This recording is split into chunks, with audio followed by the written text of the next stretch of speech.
السلام علیکم ورحمۃ اللہ وبرکاتہ۔ بسم اللہ والحمد للہ والصلاۃ والسلام علی رسول اللہ۔ اعوذ باللہ من الشیطان الرجیم، بسم اللہ الرحمن الرحیم۔ سبحان الذی اسری بعبدہ لیلا من المسجد الحرام الی المسجد الاقصی الذی بارکنا حولہ لنریہ من آیاتنا۔ محترم ناظرین، آج کی اس ویڈیو میں انشاءاللہ ہم قرآن کریم کے 15ویں پارے سے اہم ترین باتوں کو جانیں گے۔ یاد رکھیں کہ قرآن مجید ہدایت کی کتاب ہے، ہمارے رب کا کلام ہے، وہ اللہ جو ہمارا خالق ہے، مالک ہے، جو سب سے زیادہ علم و حکمت والا ہے۔ اس لیے اس کے احکامات کو سمجھنا اور اس پر عمل پیرا ہونا، اس میں ہماری دنیا اور آخرت کی کامیابی کی ضمانت ہے۔ اس پارے کی ابتدا سورہ بنی اسرائیل سے ہوتی ہے، جس کو سورۃ الاسراء بھی کہتے ہیں۔ اس پارے میں اور اس سورت میں چونکہ سورۃ الاسراء کے اندر اسراء یعنی نبی صلی اللہ علیہ وسلم کے رات کے اس سفر کا ذکر کیا گیا ہے جو آپ صلی اللہ علیہ وسلم کو مسجد حرام سے مسجد اقصی تک کا کروایا گیا۔ سورۃ الاسراء میں اللہ عز و جل نے تو نبی صلی اللہ علیہ وسلم کے اس سفر کا ذکر کیا ہے،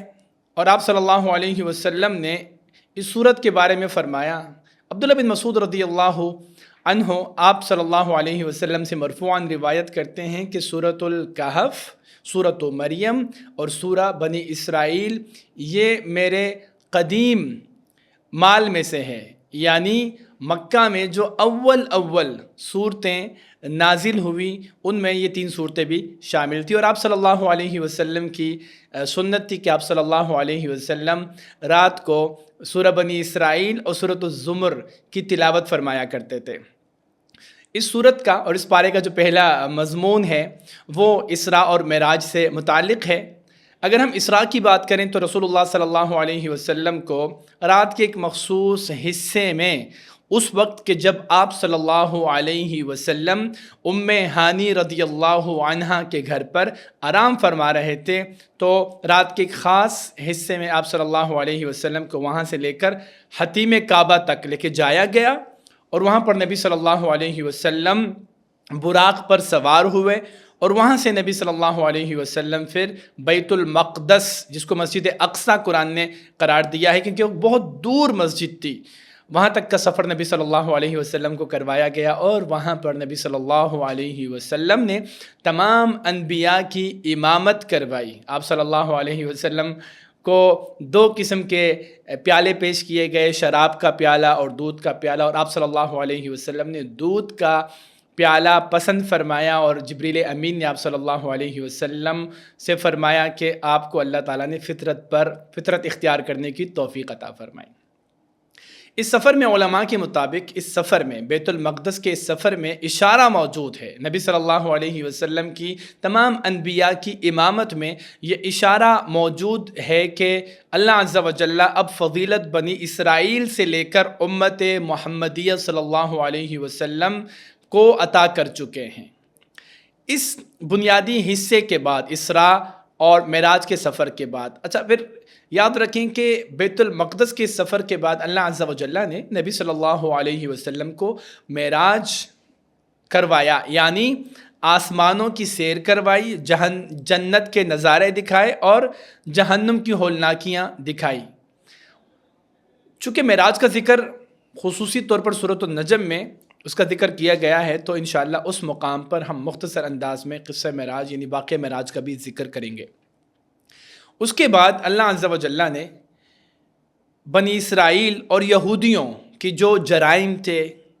اس کی وجہ سے اللہ عز و جل نے جو 2 مرتبہ ان کو فساد برپا کیا ان کے اوپر، ان کے گناہوں کی وجہ سے، ان کے جرائم کی وجہ سے، کہ کس طریقے سے وہ ظلم کرتے تھے، وہ اپنے انبیاء کو ان کا قتل کرنا، انبیاء کو قیدی بنانا، اس کی وجہ سے اللہ عز و جل نے 2 مرتبہ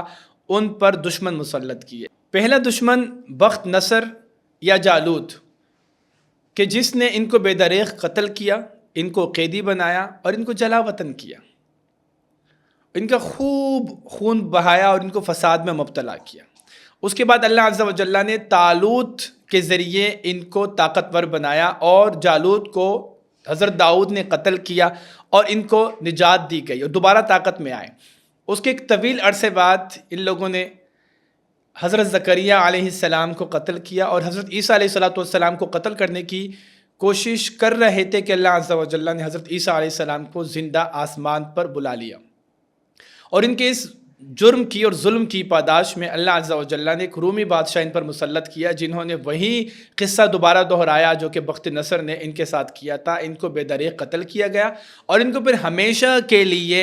بیت المقدس سے جلا وطن کر دیا گیا۔ اس کے بعد اس پارے کا جو دوسرا مضمون ہے وہ والدین کے ساتھ حسن سلوک سے متعلق، اور اس کے بعد چند اہم وصیتیں اللہ عز و جل نے مسلمانوں کو کی ہے، جسے اللہ عز و جل فرماتے ہیں کہ وَقَضَىٰ رَبُّكَ أَلَّا تَعْبُدُوا إِلَّا إِيَّاهُ۔ اللہ تعالیٰ کا یہ فیصلہ ہے، اللہ تعالیٰ یہ فیصلہ کر چکا ہے کہ تم صرف ایک اللہ کی عبادت کرو گے، وَبِالْوَالِدَيْنِ إِحْسَانًا، اور والدین کے ساتھ حسن سلوک سے پیش آؤ گے۔ إِمَّا يَبْلُغَنَّ عِنْدَكَ الْكِبَرَ أَحَدُهُمَا أَوْ كِلَاهُمَا فَلَا تَقُل لَّهُمَا أُفٍّ وَلَا تَنْهَرْهُمَا وَقُل لَّهُمَا قَوْلًا كَرِيمًا۔ اگر تمہاری موجودگی میں یہ دونوں بڑھاپے کو پہنچ جائیں، یہ ان میں سے کوئی ایک بڑھاپے کو پہنچ جائے، تو اللہ عز و جل نے حکم دیا ہے کہ تم ان کو نہ تو اف کرو گے، نہ ان کی ڈانٹ ڈپٹ کرو گے، بلکہ اس کے مقابلے میں ایک اچھے انداز سے بات چیت کرو گے، ایک کریم انداز میں۔ عبداللہ بن عباس رضی اللہ عنہما اس آیت کے متعلق فرماتے ہیں کہ اللہ عز و جل نے جو ہمیں حکم دیا ہے کہ تم ایک عمدہ انداز سے اپنے والدین کے ساتھ بات چیت کرو گے، تو تم اپنے والدین کے ساتھ ویسے ہی بات چیت کرو جس طرح ایک عام رعایا بادشاہ کے سامنے بات کرتا ہے۔ تو تم اپنے والدین کا اس انداز سے احترام کرتے ہوئے ان کے ساتھ بات چیت اختیار کرو۔ اس کے بعد ہمیں یہ حکم دیا گیا ہے کہ ہم اللہ عز و جل سے اپنے والدین کے لیے دعا مانگیں، وَقُلْ رَبِّ ارْحَمْهُمَا كَمَا رَبَّيَانِي صَغِيرًا، کہ اے اللہ میرے والدین کے اوپر رحم فرما جس طرح بچپن میں والدین نے میری پرورش کی۔ اس کے بعد اللہ عز و جل نے عموماً نصیحتیں فرمائی۔ ایک وصیت یہ تھی کہ اپنے جو غریب رشتہ دار ہیں ان کا حق ادا کرو، ان کی مدد کرو، جو مسافر ہیں ان کی مدد کرو، اور جو مسکین ہیں ان کی مدد کرو۔ یہاں پر اللہ عز و جل نے حق ادا کرنے کا ذکر کیا ہے، جس کا مطلب یہ ہے کہ اگر ہم اپنے غریب رشتہ داروں کی مدد کرتے ہیں، اگر ہم مسکینوں پر اپنا مال خرچ کرتے ہیں، اور اگر ہم مسافروں کی مدد کرتے ہیں، ان پر اپنا مال خرچ کرتے ہیں، تو دراصل یہ ان کا حق ہے، یہ اللہ نے ہمارے ذمے لگایا ہے، ہم ان کے اوپر کوئی احسان نہیں کرتے۔ اور یاد رکھیں کہ جب حق ادا نہیں کیا جاتا اس کی بڑی سخت جواب دہی ہوتی ہے۔ اس کے بعد اللہ عز و جل نے دیگر وصیتیں فرمائی ہیں کہ تم یہ جو مال خرچ کرتے ہو اپنے اوپر، ان رشتہ داروں کے اوپر، مسکینوں کے اوپر، مسافروں کے اوپر، تو تم اعتدال کی راہ اختیار کرو، اور تم نہ تو بخل سے کام لو اور نہ اسراف کرو۔ وَلَا تُبَذِّرْ تَبْذِيرًا إِنَّ الْمُبَذِّرِينَ كَانُوا إِخْوَانَ الشَّيَاطِينَ۔ جو اسراف کرنے والے ہیں، بہت زیادہ مال بغیر کسی مقصد کے بے دریغ مال خرچ کرنے والے ہیں، وہ شیطان کے بھائی ہیں۔ تو اللہ عز و جل نے اعتدال کا رستہ لازم پکڑنے کی یہاں پر وصیت فرمائی، اور آگے فرمایا کہ تم مفلسی کی خوف سے اپنی اولاد کو قتل مت کرو، زنا مت کرو، کسی کو ناحق قتل مت کرو، اپنے عہد کو پورا کرو، پورا تولو، بدگمانی مت کرو، تم کسی کی ٹوم میں مت رہو، تکبر مت اختیار کرو۔ یہ اللہ عز و جل کو یہ ساری چیزیں بہت ہی ناپسند ہیں۔ اس مضمون کے اختتام کے ساتھ اب سورۃ الکہف کی ابتدا ہوتی ہے۔ سورۃ الکہف بھی مکی سورت ہے، اور یہ وہ سورت ہے جس میں اللہ عز و جل نے 4 قصوں کے ذریعے 4 مختلف پہلوؤں سے آزمائشوں کے بارے میں بتایا ہے۔ عقیدے کی آزمائش، مال کی آزمائش، علم کی آزمائش، اور منصب کی آزمائش۔ اس سورت کو سورۃ الکہف کہا جاتا ہے، کہف کہتے ہیں غار کو۔ اس میں اشارہ موجود ہے کہ جس طرح دشمن کے شر سے بچنے کے لیے غار میں پناہ لی جاتی ہے تو انسان محفوظ رہتا ہے غار میں، بالکل اسی طرح فتنوں کے دور میں اس صورت کو اگر ہم لازم پکڑیں گے تو اللہ عز و جل فتنوں سے ہمیں محفوظ فرمائیں گے۔ اور ان 4 فتنوں کا ذکر کرنے کے بعد اللہ عز و جل نے درمیان میں ابلیس کا ذکر کیا، فَفَسَقَ عَنْ أَمْرِ رَبِّهِ، اور بتایا کہ تمام فتنوں کی جو جڑ ہے در حقیقت وہ ابلیس ہے، شیطان ہے۔ اور اس سورت کی جو سب سے آخری آیت ہے اس میں یہ تلقین کی گئی ہے، بتایا گیا ہے فَمَنْ كَانَ يَرْجُو لِقَاءَ رَبِّهِ فَلْيَعْمَلْ عَمَلًا صَالِحًا وَلَا يُشْرِكْ بِعِبَادَةِ رَبِّهِ أَحَدًا، کہ فتنوں سے بچنے کے لیے ایک ہی اس کا ٹپ ہے، ایک ہی فتنوں سے بچنے کے لیے طریقہ کار ہے، وہ یہ ہے کہ تم کثرت کے ساتھ نیک اعمال کرو، اخلاص کے ساتھ۔ اور نبی صلی اللہ علیہ وسلم کی حدیث بھی ہے بادروا بالاعمال فتنا كقطع اللیل المظلم، جب فتنے اندھیروں کی طرح چھانے لگے تم کثرت کے ساتھ جلدی جلدی نیکیاں کرتے رہو، کیونکہ نیکیاں کرنا یعنی عمل کرنا یہ فتنوں سے بچاؤ کا سب سے بہترین ذریعہ ہے۔ اس میں ہمارے لیے اشارہ موجود ہے کہ آج چونکہ ایک انفارمیشن ایکسپلوژن، بہت زیادہ علم ہے، ہر طرف معلومات ہیں اور نالج اور انفارمیشن ہماری فنگر ٹپس کے اوپر ہے، لیکن ہم صرف جان کر فتنوں سے نہیں بچ سکتے، یعنی جسٹ ٹیکنگ انفارمیشن یہ ہمارے لیے ہمیں فتنوں سے نہیں بچا سکتا، بلکہ فتنوں سے بچانے والی جو چیز ہے وہ تربیت ہے، وہ عمل ہے۔ اگر ہم عمل یعنی جو علم ہے اس کو انٹرنلائز کریں گے اور اپنے علم کو عمل میں بدلیں گے تو پھر کہیں جا کے ہم فتنوں سے بچ سکتے ہیں۔ تو یہ سورۃ الکہف کی جو ایک تمہیدی گفتگو ہے، نبی صلی اللہ علیہ وسلم نے سورۃ الکہف کے بارے میں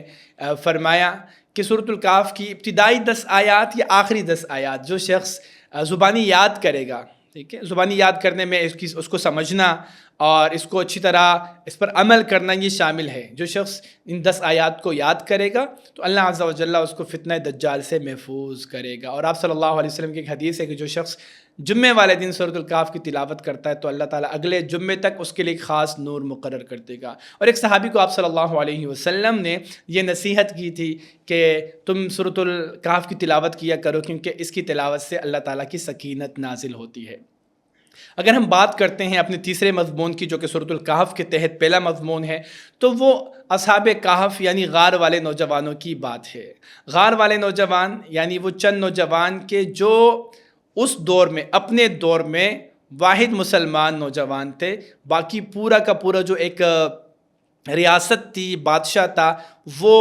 اسلام سے ہٹ چکا تھا، وہ شرک میں، کفر میں مبتلا ہو چکے تھے۔ تو ان نوجوانوں نے جا کر بادشاہ وقت کو توحید کی دعوت دی اور کہا کہ ہم کسی طریقے سے شرک کرنے کے لیے تیار نہیں ہیں۔ بادشاہ نے ان کو تنبیہ کیا، ان کو موقع دیا، تو اس موقع سے فائدہ اٹھا کے ایک تو انہوں نے دعا مانگی کہ ربنا آتنا من لدنک رحمتا وہیئ لنا من امرنا رشدا، کہ یہ اللہ اپنی طرف سے ہم پر رحمت فرما اور ہماری رہنمائی فرما۔ تو پھر اللہ تعالیٰ نے ان کو راہ سجائی کہ وہاں سے وہ نکلے اور انہوں نے ایک غار تلاش کیا، اور اس غار میں جیسے ہی گئے اللہ عز و جل نے ان کی دعا قبول کی اور ان کو سلا دیا، اور وہ اس غار میں 309 سال تک سوتے رہے۔ 309 سال بعد اللہ تعالیٰ نے ان کو جگایا اور وہ پھر کھانے کے لیے انہوں نے کسی ایک ساتھی کو بھیجا مارکیٹ، جب تک ان کو نہیں پتا تھا کہ کتنا ٹائم گزر چکا ہے، ان کو لگ رہا تھا شاید ایک دن یا دن کا کوئی حصہ گزرا ہے، جبکہ 309 سال گزر چکے تھے۔ اور جب وہ مارکیٹ میں گئے اور انہوں نے جو اپنی کرنسی دی کہ ہم اس شہر کے باسی ہیں اور ہمیں کھانا دو، تو لوگ حیران ہو گئے کہ اتنی پرانی کرنسی، لوگ جمع ہوئے اور بات بادشاہ تک پہنچی، جو کہ اس وقت سارا کا پورا یہ پوری ریاست اور وہ جو ایک سلطنت تھی وہ مسلمان ہو چکی تھی، یعنی اس وقت کا جو عیسائی مذہب تھا مفسرین کے نزدیک وہ اختیار کر چکے تھے۔ تو لوگ بڑے حیران ہوئے اور اس ساتھی کی مدد سے وہ غار کی طرف گئے اور وہاں غار میں جا کر اللہ تعالیٰ نے ان کو پھر دوبارہ موت دے دی۔ تو اصحاب اس کہف کے اندر یہ جو غار والے نوجوان تھے، اس میں ہمارے نوجوانوں کے لیے ایک بہت بڑی نصیحت ہے کہ نوجوان کسی بھی معاشرے کے لیے ریڑھ کی ہڈی ہے، اور مسلمان کہ اگر ہم مسلمانوں کی بات کریں، اسپیشلی ملک پاکستان کے کنٹیکسٹ میں بات کریں، تو وی ہیو 65% یوتھ ان پاکستان۔ تو اگر نوجوان اپنے ذمہ داری سمجھیں، اپنے حصے کا کام سمجھیں اور ڈٹ جائیں دین کے لیے، تو کوئی بعید نہیں ہے کہ بہت جلد ایک پریکٹیکل اسلام ہمیں ملک پاکستان میں نظر آ سکتا ہے۔ اس کے بعد جو دوسرا مضمون ہے، یعنی اس پارے کا چوتھا مضمون، وہ باغ والے کا قصہ ہے کہ 2 دوست ہوتے ہیں جن میں سے ایک کو اللہ عز و جل نے 2 باغات کا مالک بنایا ہوتا ہے، انگور کے 2 باغات، اور ہر باغ کی 4 دیواری کھجوروں کے درختوں کے ساتھ اس نے کی ہوتی ہے۔ تو باغ اور کھجور کے درخت اس کے ارد گرد، اس طرف باغ، کھجور کے درخت اس کے ارد گرد، اور کھجور کے باغات کے درمیان ان کی کھیتی، اس شخص کو اللہ تعالیٰ نے کھیتی عطا کی ہوتی ہے، اور 2 باغات کے درمیان ایک نہر اللہ تعالیٰ نے جاری کی ہوتی ہے، لیکن وہ شخص مشرک ہوتا ہے۔ اور اس کے ایک دوسرا دوست ہوتا ہے جو اس کے مقابلے میں غریب ہوتا ہے لیکن وہ مومن ہوتا ہے۔ تو یہ جو مشرک جس کو اللہ تعالیٰ نے بہت زیادہ مال سے نوازا ہوتا ہے، یہ شرک کرتا ہے، یہ ناشکری کرتا ہے۔ یہ باغ میں داخل ہوتے ہوتے ایک مرتبہ اپنے اس دوست کے ساتھ جا رہا ہوتا ہے اور یہ بات کرتا ہے کہ مجھے نہیں لگتا کہ میرا باغ کبھی فنا ہوگا، میں ہمیشہ اس باغ سے فائدہ اٹھاتا رہوں گا، اور اگر بفرض محال یہ باغ ختم بھی ہو گیا، اللہ کے پاس جانا پڑ بھی گیا، تو پھر اللہ تعالیٰ مجھے اس سے بہتر باغ عطا کرے گا۔ اور اس طرح کی جب بڑی باتیں کی ہیں تو اس کے دوست نے جو کہ مومن تھا سمجھایا کہ تم ایسی باتیں مت کرو، تم خود سے باتیں مت کرو اور اللہ کے ساتھ کفر مت کرو۔ تم جب اپنے باغ میں آئے تم نے یہ کیوں نہیں کہا ماشاء اللہ لا قوت الا باللہ، تم یہ کہتے، تم اللہ کا شکر ادا کرتے، تم ناشکری میں کیوں پڑ گئے؟ تو بھئی میرا معاملہ یہ ہے کہ ٹھیک ہے تمہارے پاس مال زیادہ ہے، تمہارے پاس افرادی قوت زیادہ ہے، میرے پاس کم ہے، لیکن میں تمہاری طرح اللہ کے ساتھ شرک نہیں کر سکتا، اور میں کیا کروں گا، مجھے امید ہے کہ اللہ عز و جل تمہارے مقابلے میں مجھے بہتر باغات عطا کرے گا، اور کہیں یہ نہ ہو کہ تمہاری اس ناشکری کی وجہ سے کوئی آسمان سے آفت اتر آئے اور تمہارا باغ جل جائے۔ چنانچہ وہی ہوا، اس کا باغ جل گیا، اس کے باغ پر قدرتی آفت آئی، اور پھر وہ کفِ افسوس ملنے لگا کہ کاش میں اپنے رب کے ساتھ کسی کو شریک نہیں ٹھہراتا۔ اس واقعے میں چونکہ ایک فتنہ ہے،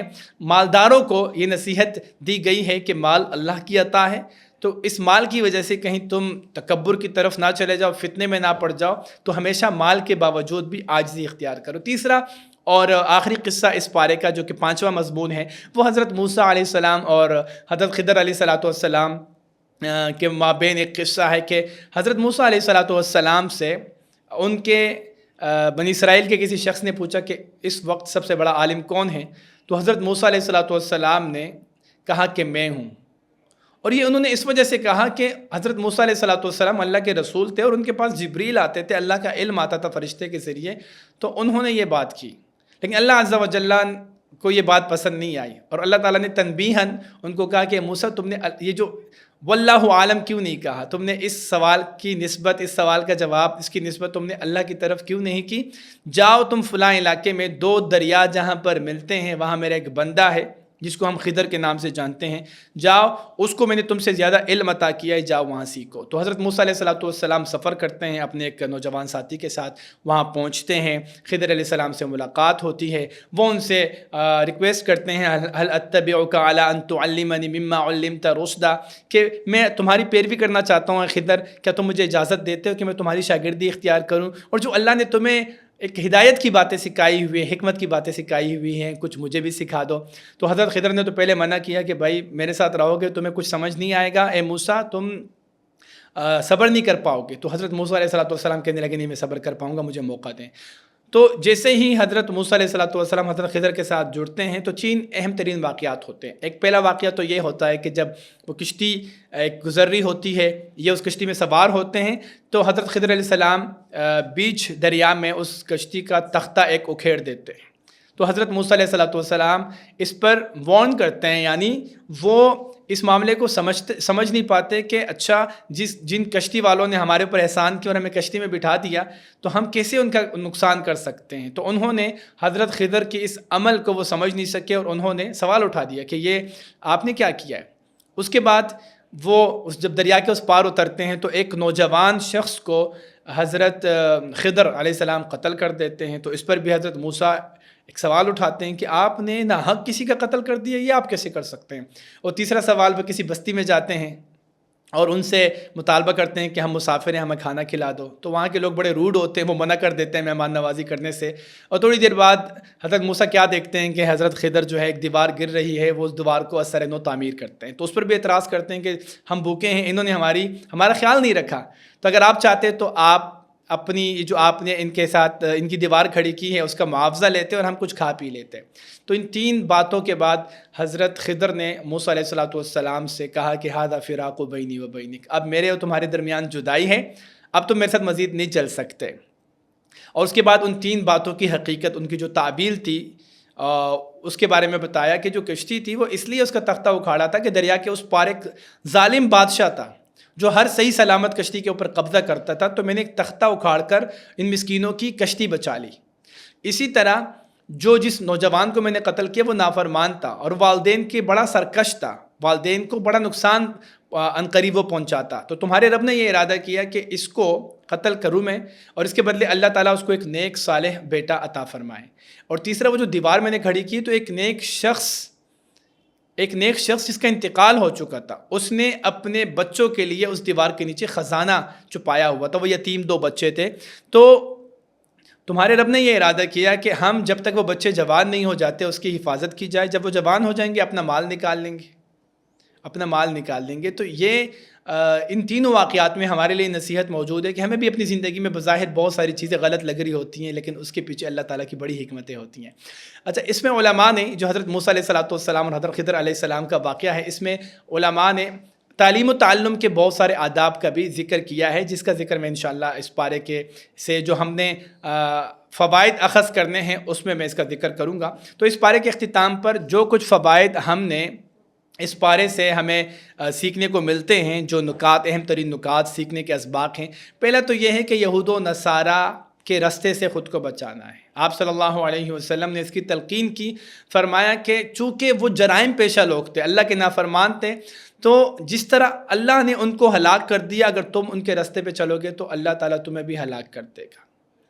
دوسری بات یہ ہے کہ سورۃ الکہف کو لازم پکڑنے کی ضرورت ہے ہمیں, کیونکہ فتنوں کے اس دور میں جتنا ہم سورۃ الکہف کو اپنا معمول بنائیں گے, پڑھیں گے, تلاوت کریں گے, غور و فکر کریں گے, اسباق سیکھیں گے, اتنا زیادہ چانس بڑھتا رہے گا کہ ہم فتنوں سے اپنے آپ کو بچا سکیں.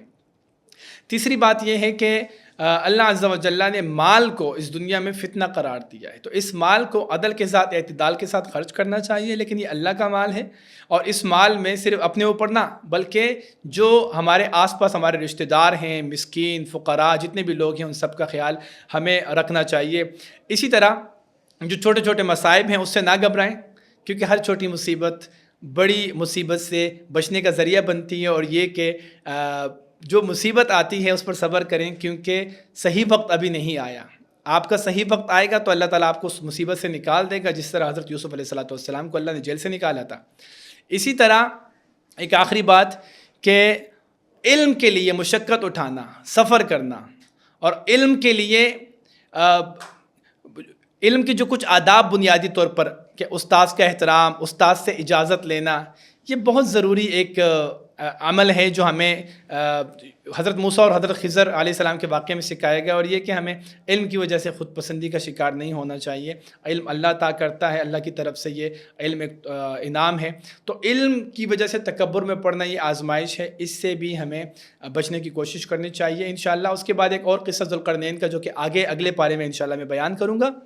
اسی کے ساتھ ہی ہمارا 15واں پارہ اپنے اختتام کو پہنچتا ہے. آپ سے ملاقات ہوتی ہے اگلے پارے کے ساتھ کل. سبحانک اللہم و بحمدک نشہد ان لا الہ الا انت نستغفرک و نتوب الیک. جزاکم اللہ خیرا.